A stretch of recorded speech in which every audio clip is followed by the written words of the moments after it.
The Walking Dead Season 5, Episode 10 is over, but we're just getting started here on The Walking Dead Live on post-show recaps. And now, here are the two guys who are The Walking Dead recappers. I'm Rob Cesternino. Here's my main dog, Josh Wigler. What up, dog?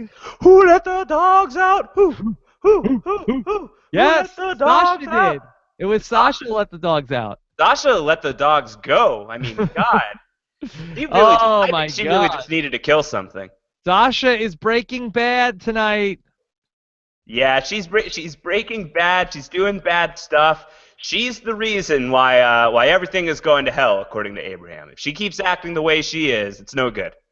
Yeah, boy, we had a lot to unpack tonight on a night where it was like The Walking Dead was just on a mission to God knows where, and they got stuck in the rainstorm, and they had no water.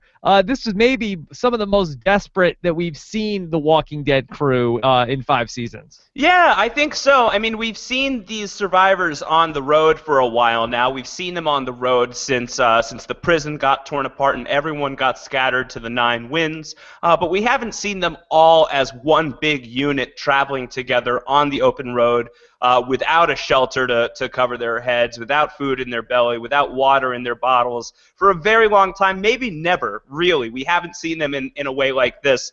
So this was an episode that was really testing our group's ability to survive. We've seen them champ up through a lot of stuff. We saw them get through Terminus. We got through Woodbury. Most of them, are still kicking around. It's a big group. It's, I think, 13, 14 people right now. So it's a large group of survivors, and we got to see how they function at their lowest. I know some people are saying that this was not the greatest episode. I actually liked it. I thought it was cool to see The Walking Dead test these guys, test their mettle, see what they're capable of when they're at their lowest low. So lots to dive into, lots to chew on, dog meat especially. Yes, a lot. Hopefully it wasn't tainted dog meat. Tainted dog meat. Yeah, you never know. You never know. They look like some mangy mutts. Yes. All right, Josh, they're calling it a zombie NATO. That was also a big weather was a factor here tonight. We had everything. We had everything. Yeah, it would have been great if we could actually see some zombies swept up in the tornado. Zombie NATO would be good. That would be good. All right, so let me just set this up here. What would you be more afraid of, Rob, just really quickly? A zombie NATO or a shark NATO? And is it close? I think it's a zombie NATO, and I think it's not close. Yeah, because, I mean, it's jarring enough to have either sharks or zombies swept up in a tornado, but I feel like the added factor of, oh, shit, zombies exist. That's not great. Yeah, sharks exist, and I'm okay with that. The fact that even one zombie would be a very frightening proposition, let alone a zombie NATO. Yeah, I think it'd be pretty alarming. I don't think you want to deal with a zombie NATO if you can avoid it. Try and steer clear of that. We'll see. We'll see. I was a little disappointed we didn't get to see more of the zombie NATO.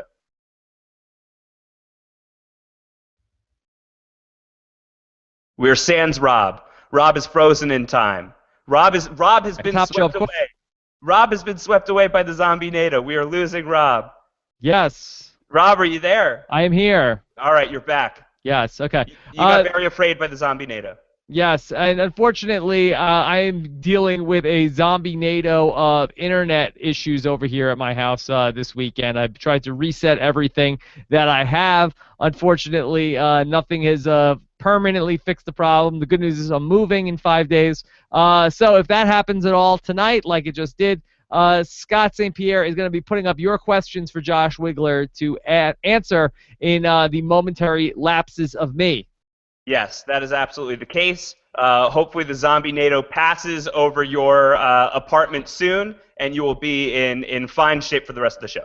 Yes, that's what we're hoping for. Of course, since we are live, we are going to go ahead and take your questions here in the chat room on postshowrecaps.com. Also, on our Twitter with hashtag PSRecaps, and also on our YouTube channel at postshowrecaps.com/YouTube. All right, so let's get into this. I feel like the top story at this hour, mysterious stranger Aaron at the end of the episode seems to know who Rick is, seems to have maybe made the music box working, did we all of a sudden start podcasting about Lost here? What's going on, Josh? It's funny. I mean, I'm seeing a lot of the questions that are coming in, and there have been a lot of comparisons made to Lost with tonight's episode. So it's not just you who's thinking that. I think a lot of people are starting to notice a little bit of some wacky, weird vibes on this show. Not to mention that we saw all those ghosts last week. So maybe Walking Dead has taken a few cues from Lost. I don't know. What did you think of Stranger Danger at the end of this episode, Rob? What's your immediate take on this guy? My immediate take is that it's, you know that thing on The Walking Dead when they meet somebody new and they think, okay, this guy might not be so bad, and it turns out that the person is really much worse than they expect and is a really bad guy? Right. I think it's that thing. Okay, so you think that this guy is saying, hey, don't worry, stranger danger, I'm actually a friend, I'm a cool guy, I'm here to hang out with you, take me to your leader, we're all going to be best friends, and then pop. That's bad. He's going to turn on everyone. You don't trust this guy. You're better off on The Walking Dead if somebody comes up and is like, hey, I'm the biggest a-hole you ever met. Like, you're not going to like me one bit. Like, that guy turned out that, that person's actually a good guy. Right. Whatever they are when you first meet them, that's the opposite of what they are on The Walking Dead, as far as strangers go in my book. Yeah, I'm trying to think of, is there an exception to that rule? I mean, Tyrese was a stranger to this group, and like Carl and everybody kicked him out of the prison, and Tyrese ended up being a pretty good dude. Right. R.I.P. Because he seemed menacing and threatening at first. They got rid of him, and then they found out, actually Tyrese is a good guy. Right. Yeah, I think maybe you don't want to come off with like a friendly disposition. I think that does tend to lead down a dangerous road on The Walking Dead. It'll be interesting to see where it goes. Just so I know, to frame my questions, Aaron, is this a comic book arc? Aaron is indeed from the comic book, so I can only theorize with you so much, but I can field your theories, Rob. Okay. And is there any connection between Aaron's arrival and the start of the music box working? I don't think so. I mean, if that's the case, then we truly have embarked on a very different show than what we've been watching for 5 seasons. I don't think that we are getting to the point where characters have like telepathy or the ability to make broken things suddenly work just with their sheer presence. I mean, this guy seems like a very magnetic, attractive guy, but I don't know if he's so majestic that he could just make a music box work. Is he so magnetic that he could fix the music box with just his presence? His electromagnetism? Yes. Yeah, maybe. I don't know, brother. Maybe we'll see in another life. All right, well, that's very exciting and interesting. Do we think that the water, the bottles of water that they found, was this connected to Aaron? Well, so he comes to Sasha and Maggie at the end of this episode, hands up, he walks forward, he's like, hey, I know this is freaky, you don't like this is you don't like it when strangers come up to you, but I promise you I'm a friend, I have good news. Thinking back to the water scene, the note that was left there was, this is from a friend. So it wouldn't be, I don't think, too much of a leap to connect these two people. I think the question is he a friend or is he a foe? What did you think of when they wouldn't let Eugene drink the water? Did you understand why they wouldn't let Eugene drink the water? I feel like the whole reason why you have Eugene would be to let him drink the water. Oh yeah, no, that was nonsense. I think at this point, Eugene's use to the group is being the test subject, is being the guinea pig. He doesn't bring too much else to the table. He's a smart enough guy, obviously a capable enough liar to fool everybody that he was this super genius science guy and he was going to be able to save the day and fix this apocalypse. And obviously that's BS. But he's a liar. It turns out that none of that is legit. They are still on their way to Washington, D.C., but it's not because he has this plan in mind. So he's this BS artist, and I guess that's a skill to a certain degree, but you would think that his next best use at this point is like being the poison tester. If you think that your water is filled with poison, let one of the least useful people in the group take the water, take a sip. If he doesn't work out, then that's one less mouth to feed. I think that these guys need to be a little more cutthroat with Eugene, and I was mostly surprised that Abraham was the guy to smack the water out of his hand. I would think Abraham would be like, chug, chug, chug, chug, drink it all up. Yeah, speaking of chug, chug, chug, chug, chug, were you surprised, A, that Abraham drank a full fifth of God knows what that was? Or B, were you more surprised that there was absolutely no ramifications of Abraham drinking the entire fifth of alcohol? Abraham strikes me as the kind of guy who can drink that entire fifth of alcohol and be mostly okay. He's a giant guy. He's huge. He seems like the type that has looked down the bottom of a bottle on numerous occasions in his past. That being said, these guys are running on empty. They have no food in their system. They have very little water in their system. I guess he has some dog meat in his system by the time that he's drinking the booze. So maybe that's absorbing some of the booze. But you would think that Abraham would be a little bit drunker than this. He seemed pretty together.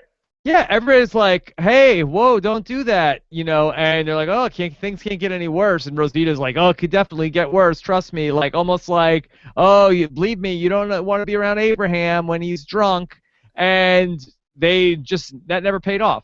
It never paid off. I guess Rosita has seen Abraham be an angry drunk before. I don't think that we have quite seen that. Based on what we saw from Abraham drinking all that booze, he's like kind of like he's like a modest drunk. He's like a mild drunk. It's not so bad. Yeah, I mean, really, that he drank an entire fifth in the episode. I mean, in the matter of a couple of hours, he never once is like slurring his speech. He never once is like fall down drunk. I mean, he had absolutely no. Was it some sort of like O'Doul's type alcohol that they found? Does it lose its alcohol? Like, does it go bad? No, I don't think it goes bad. If that was like O'Doul's whiskey, then these guys really do have the crappiest luck of all time. I was gonna say synthahol, but I thought that'd be too nerdy. No, that's too nerdy for me, Yeah. to be honest with you. Okay. Yeah. So we'll see if that's gonna pay off down the road. That Abraham can really drink anybody under the table. As far as far as Aaron goes, I mean, is there anything else that we could take away from the episode? I mean, the guy is very clean. Does not look like anybody else we know from this world. He also knows who Rick's name is. He knows that Rick is the leader.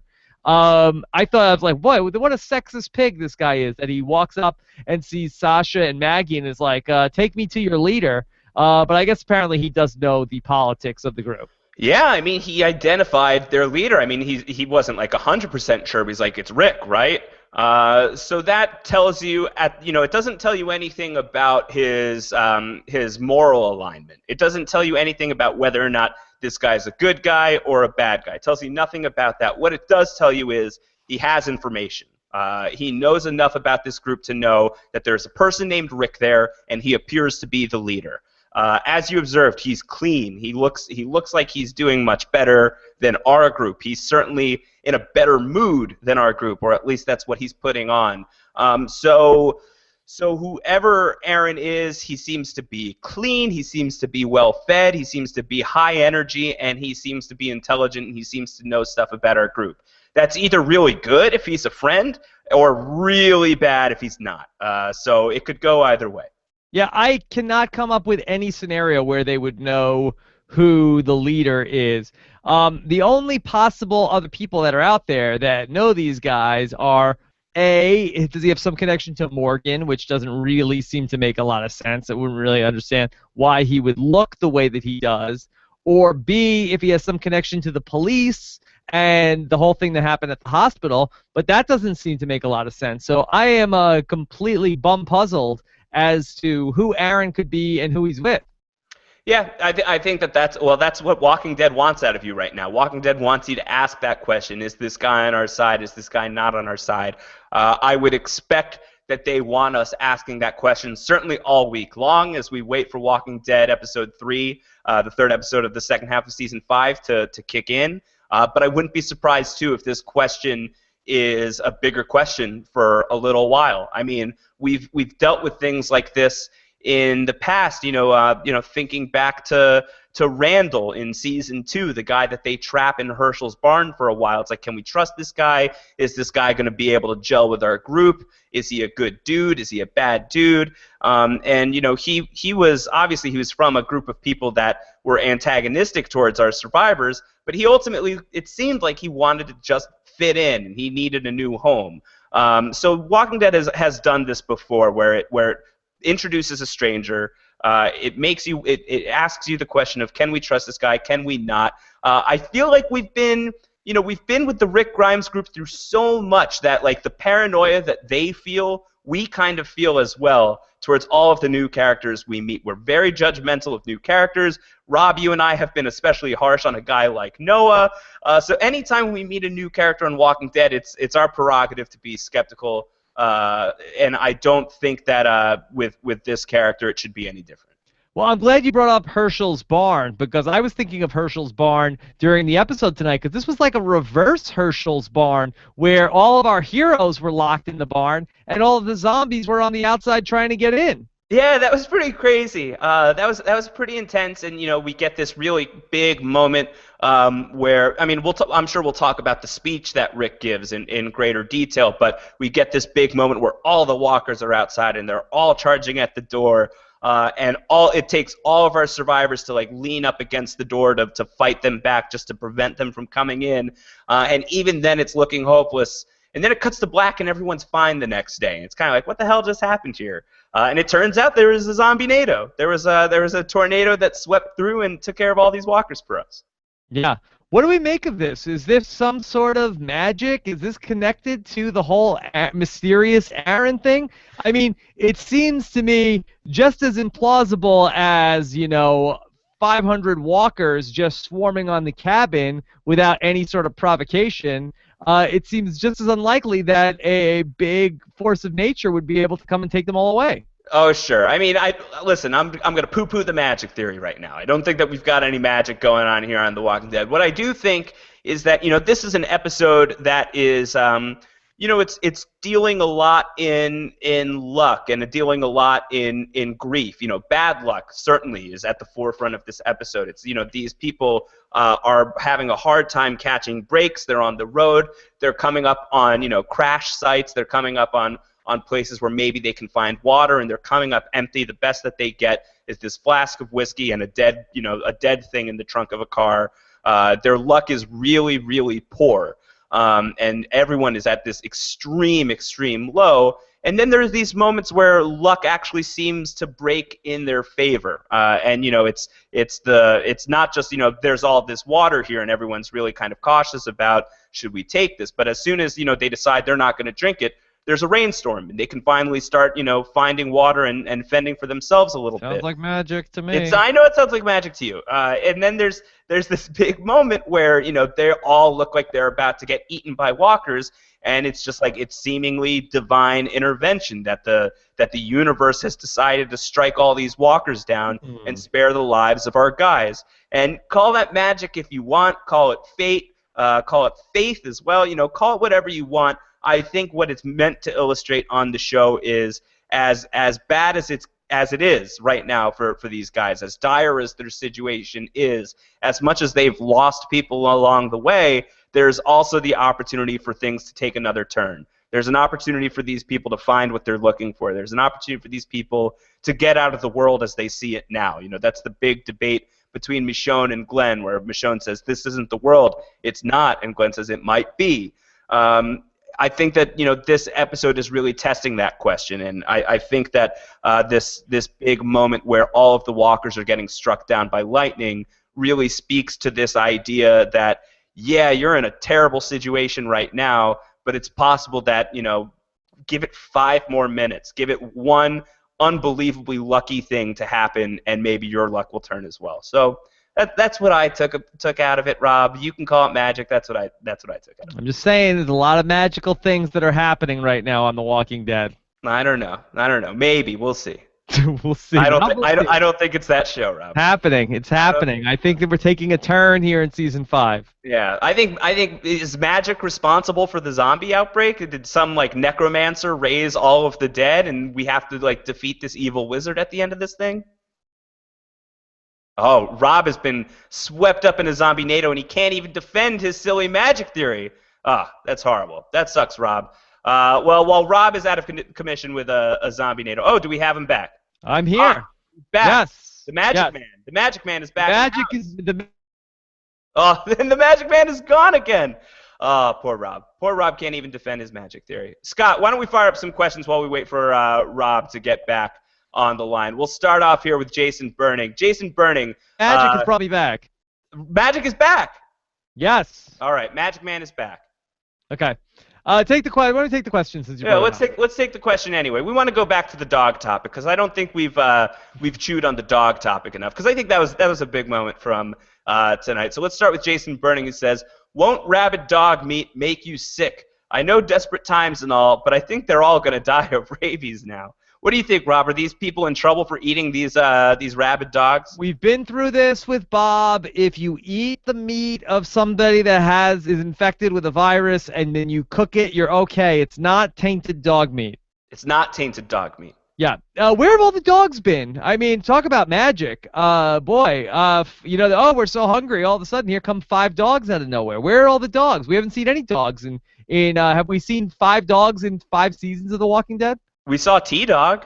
Yeah, we saw T-Dog. That's right. What about T-Dog? How soon? And where do all these dogs come from? I mean, how long have our characters been on the road before? They've never seen one dog before? Yeah, I don't know if there've been dogs on the show. Yeah. Magic dogs? Yes. Man, what a magical show this has turned out to be. It's been a very magical night. One of the things that I did like a little bit with the episode tonight was that, we talked about in the last week's podcast about how we had the death of Beth, and also we had with Tyrese last week, how that came back to back. And we didn't even really get a chance to grieve about Beth, and now Tyrese was gone. I feel like this was an episode where we sort of had a chance to catch our breath and go through the grieving of both Beth and Tyrese through the eyes of Sasha and Maggie. Yeah, and Daryl as well. I think those were the 3 Daryl, yeah, those were like the 3 cornerstone characters of the night. Yeah, I liked that a lot. I think that that was something that we were looking for in the mid-season premiere. You can't just kill a character like Beth and then not let us talk about it. We can't have a moment to even really think about it. But no, they killed Tyrese instead of letting us grieve for a character who's been with the show for a very long time. Which I guess, I see the need for that because they really want to get these people at a really low point. Getting rid of Beth is obviously a big blow to somebody like Maggie and Daryl and consequently Glenn and the rest of the group. But taking Tyrese out of the mix as well, it's like, oh my God, we just lost 2 really valuable people in our group. And so I understand why that was what they needed to do in the first episode back. But I'm really happy that they were able to kind of respond to both of those deaths in, I thought, a really cool way in this episode to really show just how far down the rabbit hole of despair we have with Daryl and Maggie and Sasha. These people are not doing very well.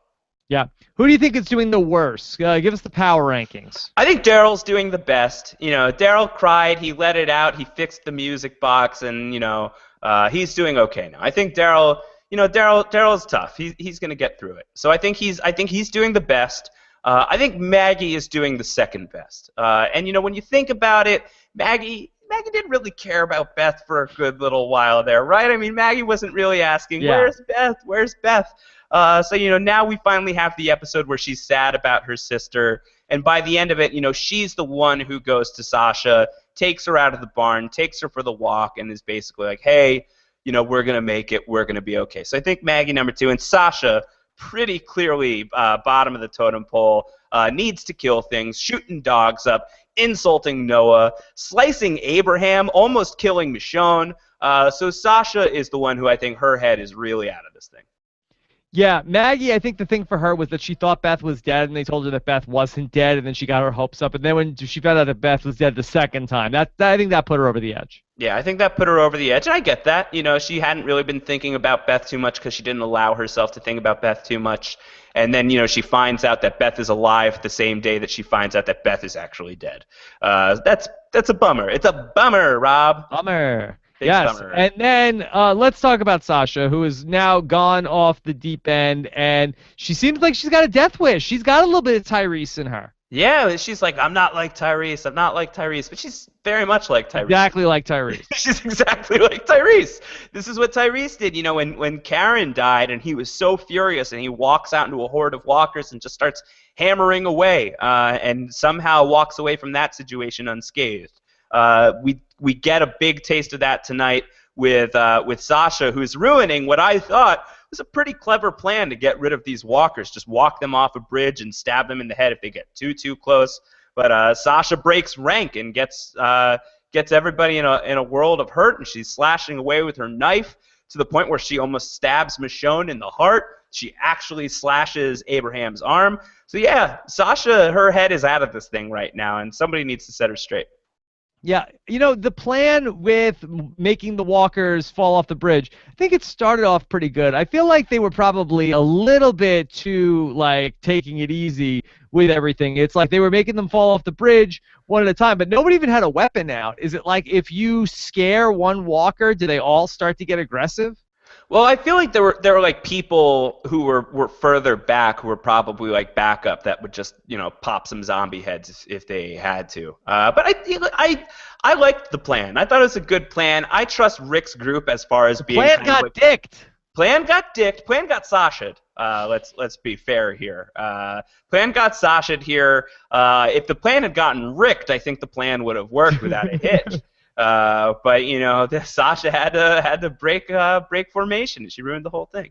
Yeah. I'm glad you brought up Rick, because I want to talk about when Rick was in the barn with everybody, and he tries to give this pep talk, and he talks about how when he's talking when I was talking to my grandfather, and he told me when he was in World War II, and I asked him how many Germans did you kill, and he said that's grown up stuff, and then he told me that one day. And he basically he talked about were they trying to kill him? And he says that's how we survive. And he says we are the Walking Dead. We are the Walking Dead. Yeah. We are the Walking Dead. We are the Walking Dead. Yeah, he name checks the title of the show. What did you think of that, Rob? That does a little on the nose. A little on the nose? Yeah. Did you really think we were going to go through every single episode of The Walking Dead without one person saying the words Walking Dead? I mean, yeah. Kind of feels inevitable.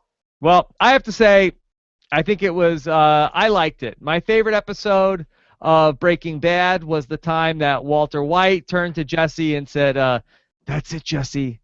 I'm Breaking Bad. Don't you see? We are the ones who are Breaking Bad. I'm Breaking Bad now. Yeah. That's good. I liked on Mad Men when Don Draper slammed on the table and said, "Damn it, we're Mad Men." That was a really good episode. That was good. Season 3, episode 6, I believe. that's also good. So yeah, I loved it. I mean, look, Game of Thrones has said when you play the Game of Thrones, you win or you die. It's not like this is unprecedented, Rob. I'm telling you, I liked it. You're lying. I know when you're pastoring me, and you're pastoring me right now. Yeah. But Daryl's really got mad. He said, "We're not them. We're not them. We're not them." Yeah. So I mean, that's the divide right now. Is Rick saying the only way we can push forward is if we're just assume that we're dead. And when we get into a situation where we don't have to assume that way anymore, then we'll cross that bridge when we get there. Daryl, who throughout this entire episode has kind of been wrestling with this idea of mourning Beth and losing innocence and stuff. I think he had his little cry before everybody gets into the barn, and I think Daryl's feeling a little bit better about things, and I don't think that he's ready to accept Rick's really kind of depressing worldview. I don't think that he's ready to do that yet. But when Daryl says we're not them, who is the them in question? Is he saying that we're not like the walkers? We're not like Rick's grandfather and the infantrymen. Who are they not? Who are they not? That's a good question. I took it to mean that he was saying we're not the Walking Dead. We're not we're not like them. We're not the Walkers. We're still here. We're still alive. We're still moving. But it's an interesting question. It's interesting to look at it from the perspective of we're not them. We're not that generation. We're not the people who fought in World War II, which is considered a really brave, heroic generation of soldiers. And the things that this group has had to do, killing people, shutting people out, eating dogs. It's not very heroic. So that's an interesting spin on it too, is to think of it as Daryl saying, we're not heroes. We're not like that. We're not like your grandpa. I took it to mean we're not the zombies, but I think that's an interesting read too. Yeah. Josh, just tying it back to the radio broadcast from last week, which was some sort of historical radio broadcast, does that have any connection here with Rick talking about World War II? I don't know. I mean, it does seem like we're kind of putting the idea of war on the front burner. Hearing what did seem to be like description of a war-torn area at the very least in the Tyrese episode, that kind of thing, and then this monologue from Rick talking about how I used to have these conversations with my grandfather, who was this heroic, very brave World War II veteran. It seems like the show does want us to think about this apocalypse as if it's a war. And who are we fighting? And are we fighting each other? Are we fighting ourselves? How do we survive this horrible, mad situation? So I think that's interesting, and I wonder what that means about where we're going thematically and where we're literally going. Are we marching off to war? Especially now with a character like Aaron, who, if it's the worst case scenario and he's not who he says he is and he's some sort of bad dude, are we about to go to war with whoever he represents? So I wonder if we're being set up to get ready for some sort of war is on its way. Are you sure you're ready? Type of scenario. Let me ask you a question about the show. We've always talked about how sometimes they do an episode where it's just a couple of characters and then we don't see characters for a couple of weeks. Tonight was an episode where all the characters were in the episode. Did you prefer this to when we see an episode that focuses more on a couple of characters? I think it's necessary. I like a lot of the episodes where it's just a few characters. I get upset when we don't see someone like Rick for 5 episodes in a row, which was the case in the back half of season 4. I think that's no bueno. But I don't mind, and often I really like when it's an episode that just kind of stops down and focuses on a couple of people. I thought it was really interesting that last week was essentially a Tyrese episode, even though we did see a bit from Rick and Michonne. We didn't get to see any Daryl Dixon or Carol or anybody like that. I think that the show needs to stop down and have those moments sometimes. But I think we've got such a sizable group, and that presents so many problems, not the least of which is that we aren't going to be able to give every single character a moment in a big episode like this just because there's too damn many of them.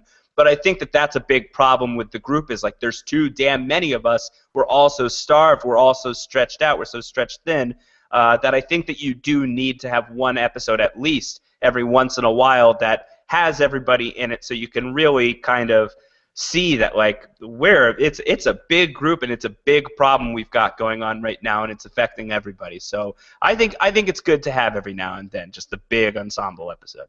So of course we've covered the dog stuff. Actually, we haven't really covered the fact that Sasha just opened fired on the dogs. That's hardcore. Yeah.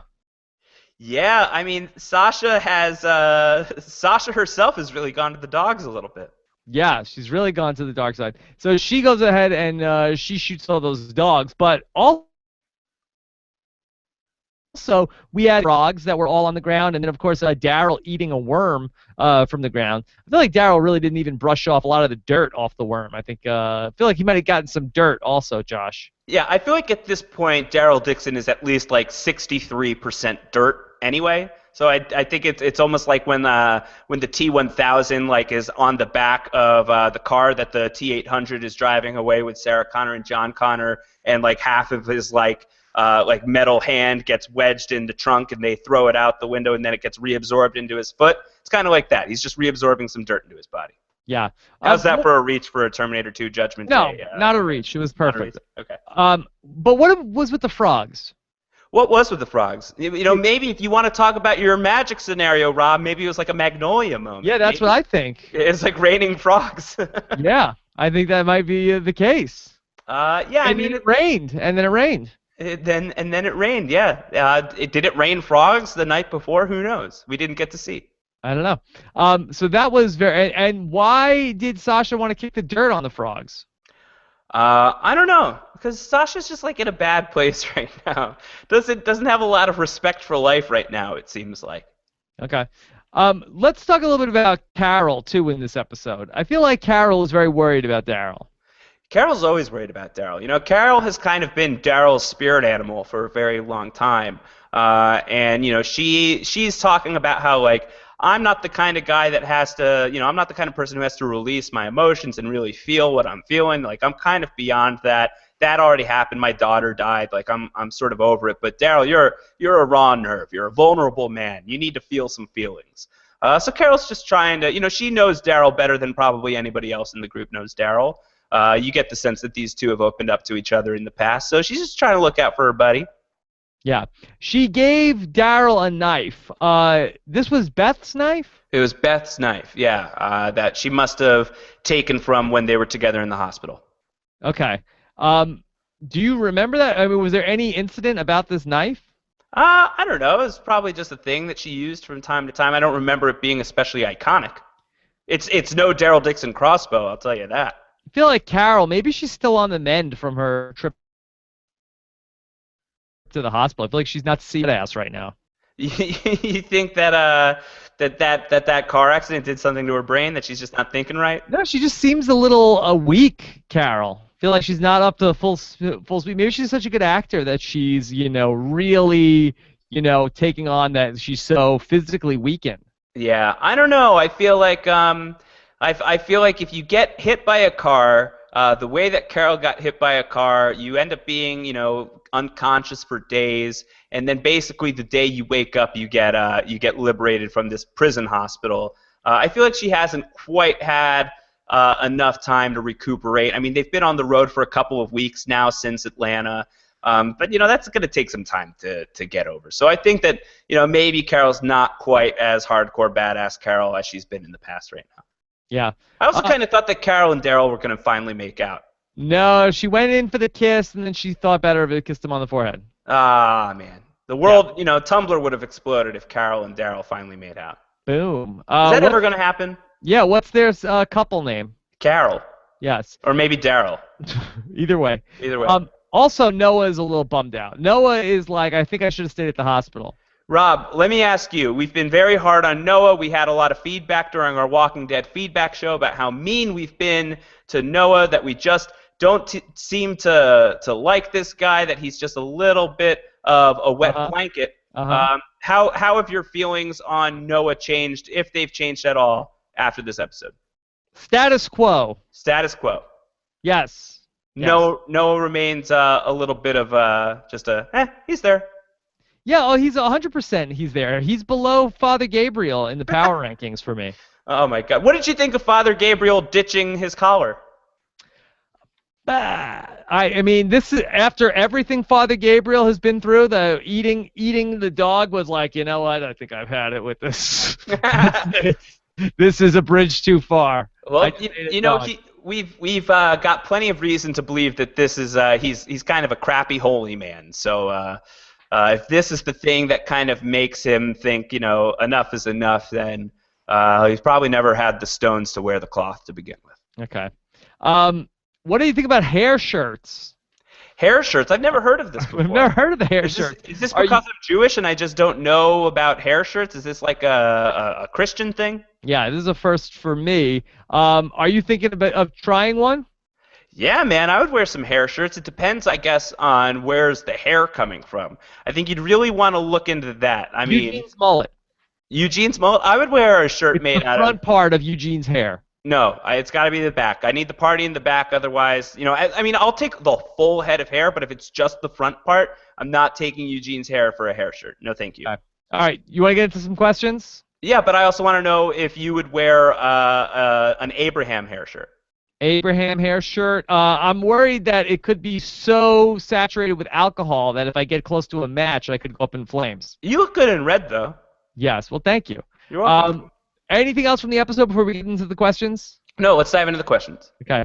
Of course, you could subscribe to our Walking Dead only podcast feed. Go to postshowrecaps.com/TWD iTunes. And Josh, we're doing feedback this week? We're doing feedback this week. We did it last week. We took your questions.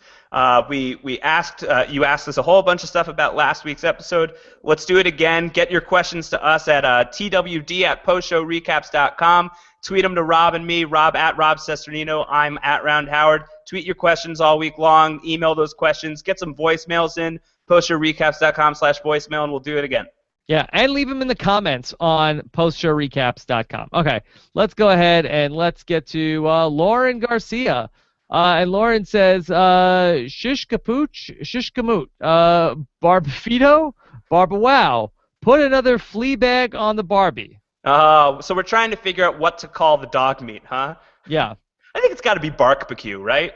I'm going to go with hot dogs. Hot dogs? That's easy. Yeah. It's a little, I would go barbecue, but hot dogs works as well. Or magic dog buffet. Magic dog buffet. Okay. We can go with that as well. Yes. Okay. From Jason Burning. Did they just stumble onto a certain island zip code, or is there some weird stuff going on The Walking Dead? See, everybody feels it. Everybody feels the Lost in the air on The Walking Dead. And you know I'm a big fan of Lost, Rob. Anybody who's listened to me on post-show recaps on any of the shows that I'm on, including the Lost Lives podcast that we've done in the past, knows that I'm a huge Lost fan. I'm going to poo-poo the magic theory. I think the magic is out. I'm out on the magic. No magic on The Walking Dead. None at all.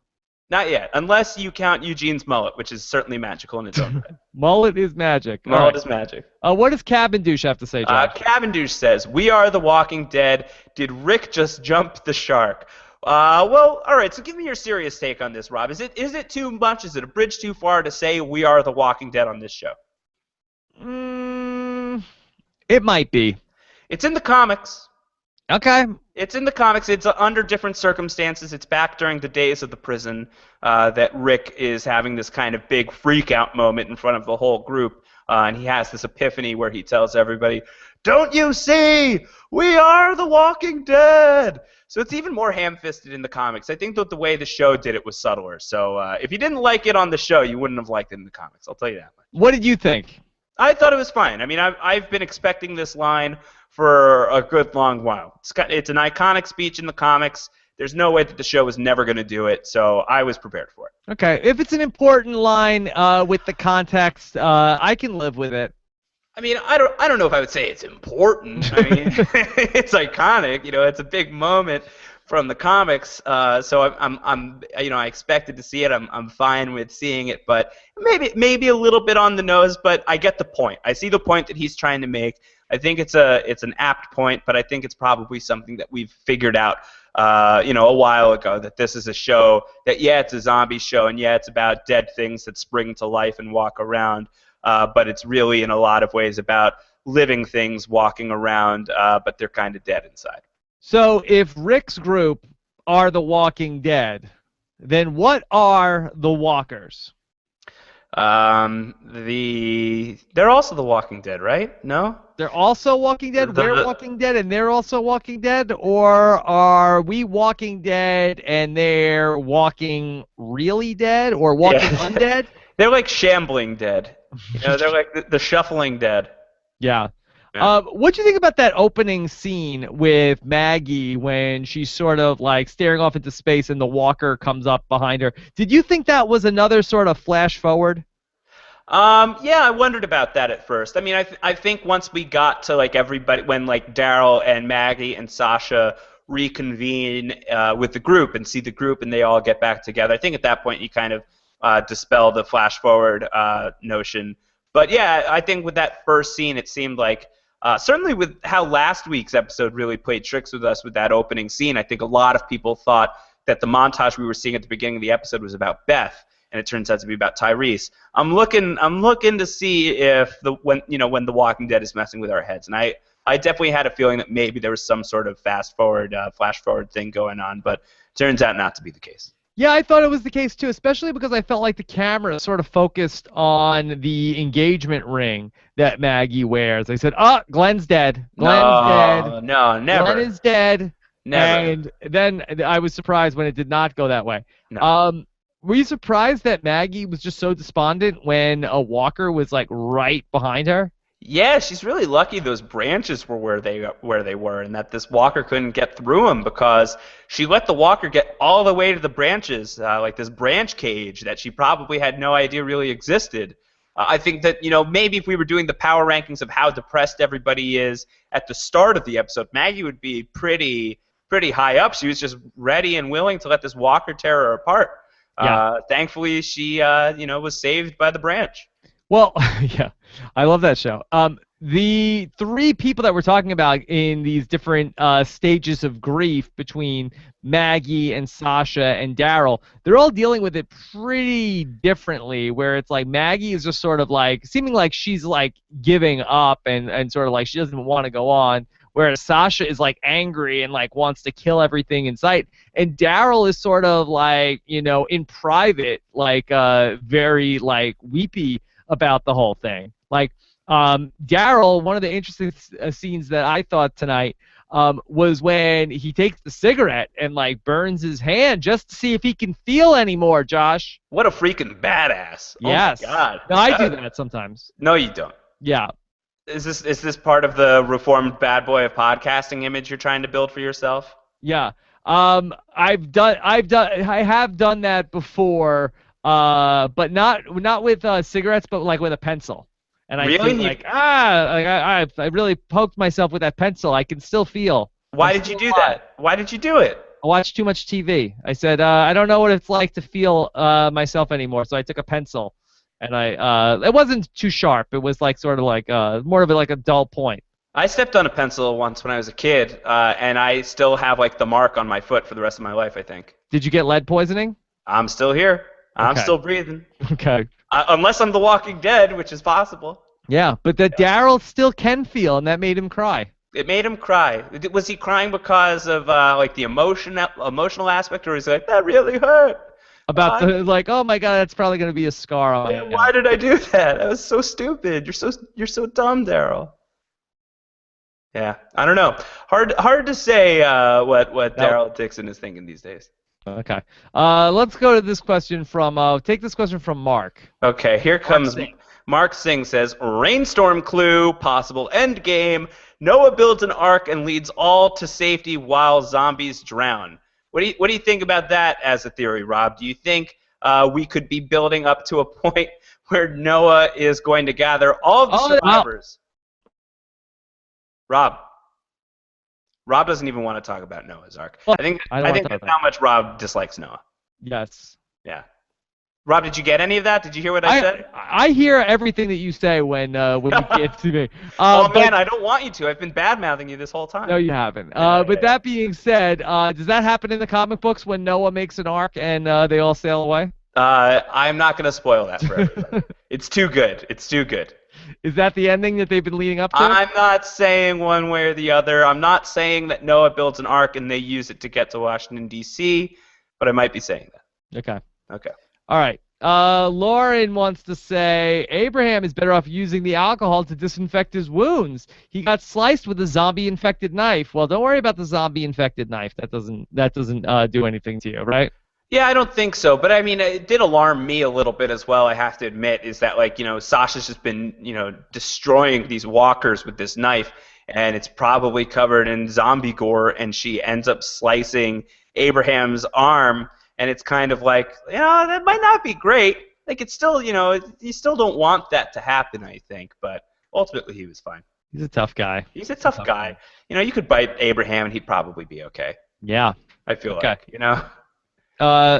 Aaron Cockerill. Is this Stranger Danger Aaron or what? No, different Aaron. Okay. Did Gabriel, you caused the storm by becoming a no-collar? Yes. Oh, man. Yes. Did God get so mad that Gabriel threw his priest collar in the fire? Hey, it's like, Gabriel, you idiot, you fool. You fool. How could you do this? I'm going to Yes. cause a storm. Yeah, maybe. Maybe God was mad at Gabriel. I'd be mad at Gabriel. I mean, I'm always mad at Gabriel, so it wouldn't surprise me. It's hard to tell what God's POV is on this because it was one thing, maybe he was mad at Gabriel and he made it rain, but then he He also made it made the rain tornado. like the fun make it rain. Yes, and then it's NBA All-Star Weekend. And also then all those walkers came, but then God made the tornado that ended up making them all go away. Yeah, it's true. I think God's just having a fun time toying with these people. He's just like pushing their limits. He wants to see They're how far like they can little go. ants. Yeah, that's really what it is. They're like little worms that Daryl Dixon eats. That's what it's like. All right, what does William have to say? Here's William Northrup, who says, Rick evoked the title. Daryl didn't like it. Is this a sign of things to come? Oh. A divide between Mr. Grimes and Mr. Dixon. Yeah, what show does Daryl want to be on? What show does Daryl want to be on? Probably maybe like Survivor Man. Yeah. Or whatever the Bear Grylls show is. Daryl needs a catchphrase. Yeah, what do you think it should be? He should like shoot someone with his crossbow and be like, "Don't cross me." Yeah, good. Okay, Jack of all skills says, could Aaron be a scout bait for the Wolves? Well, this That's right. Yeah, so we've been wondering about this thing called the Wolves. That there was this spray paint in Noah's neighborhood in last week's episode. It's like the Wolves are nearby. First off, is there any chance the Wolves are the dogs? That could be possible. The dogs that we saw in this past episode, or do we think that the Wolves are a group that was responsible for like those torsos that were found in the van? And if that's the case, Rob, do you think Aaron is aligned with those guys? Well, that's a lot of questions there. I would say that the wolves that we saw the spray paint does not refer to the rabid dogs. I would also say that I'm not sure if Aaron is affiliated with this group because he does seem to be a pretty, well-groomed guy. There's not really. He's looked like a Wolf of Wall Street, but not necessarily a Wolf of the Walking Dead. Well, think about like Mr. Wolf from Pulp Fiction. That guy was pretty suave as well. Maybe these guys are the wolves because they're like the big bad wolf who just like look awesome. They're just like sleek and sexy zombie survivors. Wow. How about that? Sleek weasels. Real sleek weasels. Jackson Milton says, Robin Josh, was the Zombie NATO inspired by the Sharknado? Wow. Yeah, well, was Ian Ziering in the mix? Were the zombies singing La Cucaracha? Oh, man, we got to get Ian Ziering on The Walking Dead as his Sharknado character. If not him, then we at least need to get Tara Reid with like her chainsaw hand. That would be great. That would be great. That should be like a comic book crossover. I feel like Zombie NATO, the Walking Dead comic book crossover with Sharknado should be a thing that happens. Somebody get Robert Kirkman on the phone. Let's take this question from Wotan237. Okay, Wotan says, Rick is talking in a way that makes one think that he will lead the group toward a cannibalistic direction. That's interesting. Could the journey of this season be, these survivors have escaped a cannibal safe haven and killed all of these cannibals only to become cannibals themselves later on down the line? I don't think that's necessarily where we're going, but it would be cool if that was where we were going, especially because Gareth sort of prophesized that, hey, you guys are just like us. We started out like you, and then we saw like a little bit I believe it was the season premiere that we saw like the then, now, and we got to see what it was like for that whole whole terminus thing. That's what you're trying to say. Can you hear me, Rob? Because if you can, I'm not going to insult you right now. I feel bad that terminus you group, can't. but I don't get. Okay. He's back. He's back. I'm back. Okay. What about this question from Jackson Milton? Jackson Milton. I believe this is the last question, actually. Jackson Milton wrote in and said, was this the most vulnerable we have seen Daryl? It's pretty vulnerable. I think his scene in the cabin with Beth last season was the most vulnerable we've seen Daryl. Or maybe even when he had to kill his brother. Yeah, I would agree on both counts. I don't think that this was as low as we've seen him. I think we've seen Daryl through worse. This is actually the final question. It's more of a request. Rob, Give us your zombie impersonation. A request from Stephen Hooker. Are the walkers talking now? Or are they casting magic spells? Yeah, it's the talking. They're like, we're the talking dead. Oh man, and they all just look like Chris Hardwick. Is Chris Hardwick a magician? Yes. Is he the guy responsible for all of this? Yes, I think he's a magician. Oh man. All right, well that's all we got on questions, Rob. So I think we can call it on this one. That's all we have on questions today. Today, that's right. We will have more questions, hopefully from you guys later in the week. Send those our way, twd@postshowrecaps.com. Leave them in the comments here on YouTube or on postshowrecaps.com. We will do another Walking Dead feedback show. I thought it was a really fun show last time, and if you guys didn't hear it, we did our death draft, which is always a good time. Yeah, check that out. That's at postshowrecaps.com. Make sure you're subscribed to our Walking Dead feed or all of Post Show Recaps. Click the podcast tab on postshowrecaps.com to see all that. Josh, you got anything else coming up this week on PSR? No, we're going to keep doing what we're doing. Justified is continuing its final season. Antonio Mazzaro and I will be talking about that on Tuesday night. Rob, you and Antonio, I'm sure, are going to be talking about Better Call Saul tomorrow night. So there's, it's business as usual. Things are going on. Oh, if you guys didn't hear my 50 Shades of Grey podcast, I recommend that. That's a pretty scary one. If you like The Walking Dead, which means you like horrifying things, then you should probably give the 50 Shades of Grey podcast a listen, because that was terrifying. That's John. Yeah, what Rob means to say is that's a podcast between me and my wife. Me and my wife recapped 50 Shades of Grey, the movie. She spent a half hour prepping me for what I was about to get in store, what I was in store for, because she has read the book. And then it's about an hour of us breaking down what we thought of the movie. And I'm not going to tell you what I thought of the movie, but maybe I will tease that I didn't hate it. Whoa. I didn't hate 50 Shades of Grey. Boy, Josh and Emily, the Maggie and Glenn of podcasting. I take that as a compliment. I'll be Glenn. I thought I was Eugene forever and always, so maybe it's like the Eugene and Rosita. Okay. Chris Berger in the chat says Josh's podcast with his wife was great. Great. There you go. It was Greatum. It was a Greatum podcast. All right. Before my internet goes out again, let's get out of here. Thanks so much for listening. Looking forward to hearing you guys in the comments. Got a hashtag? Yeah, let's go hashtag ZombieNATO. ZombieNATO. All right. Take care, everybody. Have a great night.